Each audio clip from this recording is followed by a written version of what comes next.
Good morning mga kajunini. So ayan, ito plipix ko naman yung mga tanim nating cucumber. At meron ng mga bunga na ayan oh, malalaki na. Oh. Ayan. Diba, saglit lang antayin. Oh. Ayan. Ayan na, may mga bunga na mga kajunini. Oh. Ayan. Ito yung ano, kagandahan ng Migasi F1 na variety dahil talagang malakas pamunga at malakas mamulaklak. Oh, yan na sila ngayon. Oh, pero depende rin sa ano kasi sa pag-alalaga.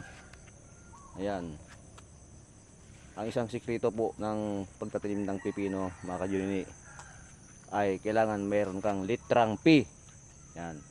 Lagi nyo pong tatandaan yan. At alam ng mga farmers yan kung ano yung litrang P na yan. Sige nga, kung farmers ka, hulaan mo nga kung ano yung litrang P na kailangang ma-apply natin sa pagtatanim. Ayan.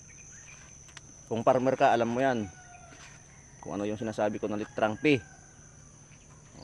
At sigurado, pag meron ka nun, yung mga tanim mo, maganda ang kalalabasan. Ayan. Tulad nyan. Oh. Hindi lang kailangan na malinis ka sa mga tanim mo. Ayan. Pero pagka na-applyan mo ng litrang P, lahat nandun na. Sigurado, maganda yung mga kalalabasan ng mga tanim mo, mga kajunini. Ayan o. Oh. Nakakainggan yung tigdan tuwing umaga. Ayan. Oh. Oh. Ito pa. Yung ano, isa. Tapos dito sa kabila, oh ayan. Namunga na rin. Oh. Ayan. Itong nasa gitna, oh. Medyo mahuli siya pero hahabol at hahabol yan, mga kajunini.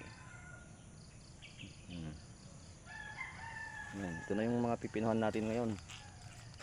Ito, namumulaklak na rin. At namumunga na, siyempre. Yan. Kaya pag nagtanim ka, huwag mo laging kakalimutan yung porborla na litrang P, mga kajunini. So yun lang at magandang umaga.